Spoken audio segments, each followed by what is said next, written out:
Hello there everybody. I think today is a chemtrail day. Every time I go out the last couple weeks, I've been taking pictures whenever I see them. And it's been milky gross the last 2 days, and I thought today is a chemtrail day. It is called geoengineering, fighting global warming by putting a chemical dust in the atmosphere and reflecting harmful radiation back into space. We take geoengineering to mean deliberate, large-scale intervention in the Earth system. There are a variety of schemes that have been discussed for geoengineering. A classic example is injecting reflecting particles into Earth orbit. Nevertheless, there might be some good reasons to think about alumina. It turns out, first of all, there's been a lot of work on the environmental consequences of alumina in the stratosphere. The big deal really is that alumina has 4 times the volumetric rate of forcing it for small particles as does sulfur. And that means you have 4 times less surface area for the same rate of forcing. And this is a much bigger deal. You have roughly 16 times less the coagulation rate. And that's the thing that really drives removal. So you could get away, we think, with much smaller mass fluxes. More chemtrails in the Okanagan. See, now that is a normal contrail. That's a contrail. It disappears as fast as it appears. Normal contrails. Those are chemical trails. So I'm going to show all these clips. Here we go, baby. Could a strange substance found by a southwest Arkansas man be part of a government test? Well, that's the question at the heart of a phenomenon called chemtrails, now getting widespread attention. Well, they say the government is dumping chemicals on us to control or manipulate the weather. And they say the unusual-looking jet trails in the sky are actually chemical-laden chemtrails. People say the government is up there in airplanes spraying all kinds of chemicals to change or manipulate the weather, leaving what you see there, and they call that a chemtrail. So when I look up there and I think are contrails, you're telling me are chemtrails? Yes, that a contrail would be dissipated by now. And it's interesting, Dale and Christina, this is of interest not just in this country, but European countries and frankly all over the world. A lot of folks interested. Oh, look at this greasy little bastard trying to ruin my sky. Well, not my sky, but you know what I mean. You get it. I hate chemtrails. Now, is that just a commercial plane flying people? It's spraying. They lie to you. They tell you, if they give you any answer at all, that they're from or for to combat global warming. This is a lie because they created global warming on purpose to be able to blame humanity and hit us with the super carbon tax that's coming. It's all part of the plan. It's all part of the plan. This one's dissipating pretty fast. Maybe he turned it off or it's malfunctioning. There's a gap in between, but I pray protection. When I found out that the American Association for the Advancement of Science was going to be held down here and the main body of topics would be on geoengineering, I had to come. I had to be in on this. I had to hear what these top climate change scientists had to say.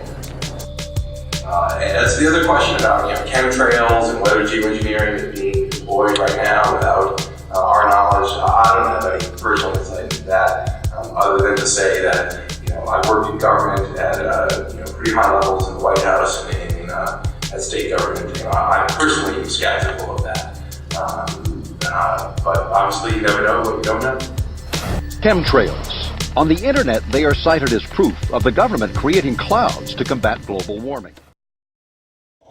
To say that I pray for the valley because a lot of wine and food comes out of here and people are going to eat that. And that's gross. I didn't vote for that. They're going to say it's to fight global warming.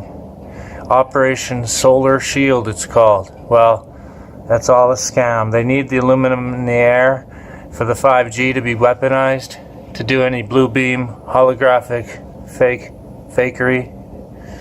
I don't know, there's so much to choose from. Pick a topic, any topic. So that's why we see things like in the use aircraft patent from '89, they talk about aluminum. And that's why we're seeing in the surface water samples aluminum.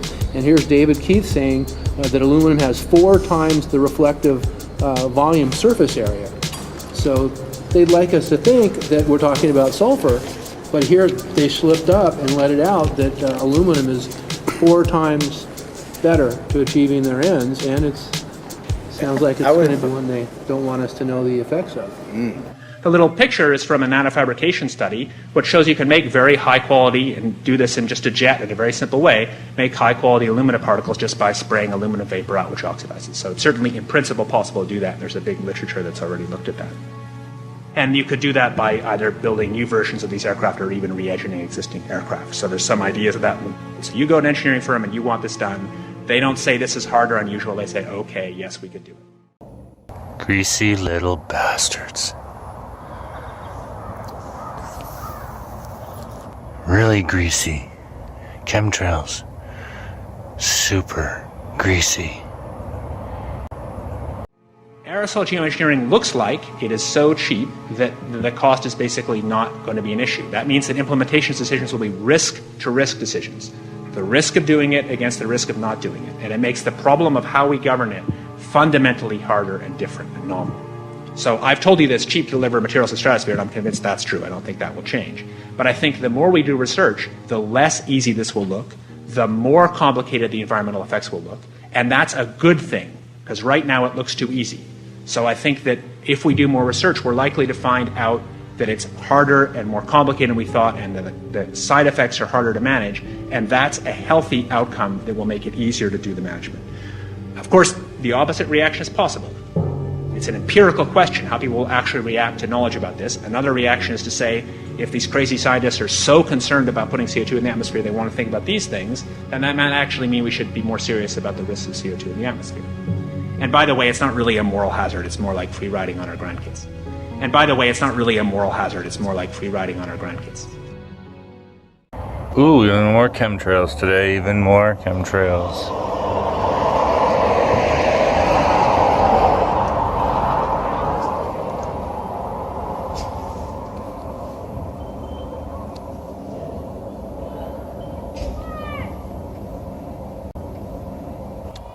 I guess X marks the spot. Filthy chemtrails.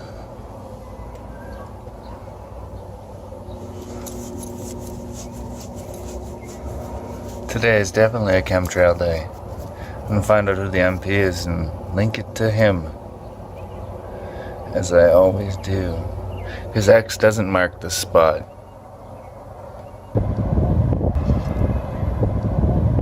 More chemtrails? But I don't think they're going to defeat this brilliant blue sky today.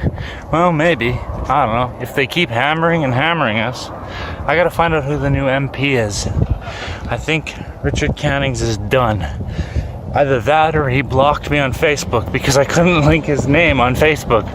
I ran into him on the park once and asked him a question or two, and maybe he blocked me. I don't know. If he's a Freemason, the municipality is run by Freemasons, maybe bring suit against them for actually physically poisoning us. Bring signatures, a farmer who would attest to soil samples with pH levels of aluminum, barium, and strontium.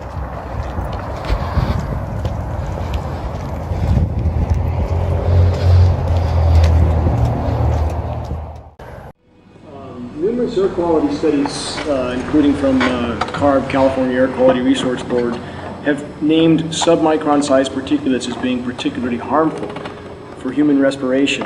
Through all the discussions today, I have not heard any mention of this fallout, and has this been studied, and also the effects of a highly reactive metal like aluminum on toxifying soils and waters?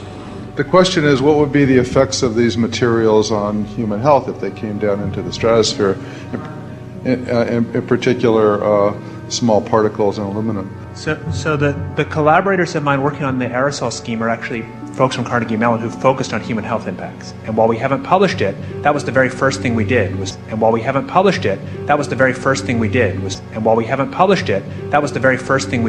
do the order of magnitude calculation in level pencil and paper, but with an expert on human health impacts about whether there could be an issue. Well, look at all the chemtrails. They've been hitting us today. They don't like the sun being out. The demons. I use that figuratively and metaphorically, but the Freemason scum that run the world are demons. Controlled by demons, controlled by demons.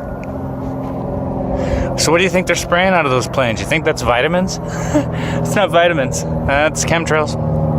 That's most definitely chemtrails. Look at the chemtrails. Oh, spraying their eugenic poison all over us. Nom noms. I suggest everybody Google a movie called What in the World Are They Spraying? And if you're one of these chemtrail denying humps, you should know there's proof that this eugenics poison is not good for you. Anybody with a brain can Google what heavy metal poisoning does to people. There's aluminum and barium and strontium and God knows what else in these chemtrails. So I mean, the blue pills will scream, "What are you, a stupid conspiracy theorist?" No, I'm a conspiracy realist. And there seems to be some kind of conspiracy, a plot, to spray us with poison, aluminum, and piss. They're going to say, Operation Solar Shield, it was to protect you from global warming. Global warming that we created just to put out a carbon tax. Well, it's pretty weak. Because there's literally aluminum and barium contamination found around the world, believed to be from these programs. Like, look, today over the Capitol looks like they're deploying some type of aerosol. Did you see it? No, I didn't, but good to see you. Many people are deeply concerned about it because of the toxicity of aluminum, and it has been addressed to Congress in various committees. Would you take a look at a letter from some of your constituents addressing the concerns? And even more X marks the spot, kind of pentagram-ish chemtrails. Yeah, that's not weird or anything. People better wake up. Maybe it's too late. Maybe they're about to gas us all. In which case, I'm prepared. Store up enough food and water. Stake out your house. You know, if it's really bad, where the winds are toxic, you have to tape up your windows. But then you need an air filtration system if it's that bad. I don't know. Pray for Goshen, people. Pray for Goshen. Even more chemtrails.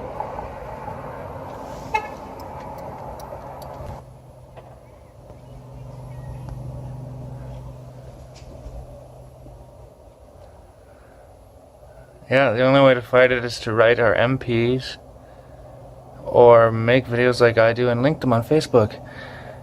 Vote with your dollar, vote with your word, vote with your letter. Don't necessarily need to vote for people because they're mostly Freemasons or sellouts, but you can vote with your outcry and with your word. That's what the world needs. People always ask me, what do you want to do? What are we going to do? All this information. You want to talk about conspiracy theories? Blah, blah, blah. Well, non-violently, a billion-man march. That's about the only advice I can give you. Jesus, find Jesus, because there's truth in the Word. Start with Dr. Chuck Missler and the Torah codes. Proof for the Bible. Gonzo Shemira, Age of Deceit. But chemtrails, what do you think they're spraying out of those planes? Vitamins? Okay, are you aware of the issue? You do it through the... Are you in support of those proposals? What is your take? I don't know anything about it. You're not. I have to get more information. I've got a chair here. Okay, we'll give you a letter on that. Yeah, this is a letter from constituents. Okay, great. Excellent. And many people believe that these programs have already been deployed because mass contamination has been found. Geoengineering programs, stratospheric. Yeah. So in conclusion, as you can see, most politicians don't care. That was just a small taste clip of them running away from the producers of What in the World Are They Spraying. So I urge everyone to check out the description section below. I'll put in links of all the citations and proofs that this is not a conspiracy theory, but a conspiracy fact. What in the world are they spraying? Peace out, people. Peace out.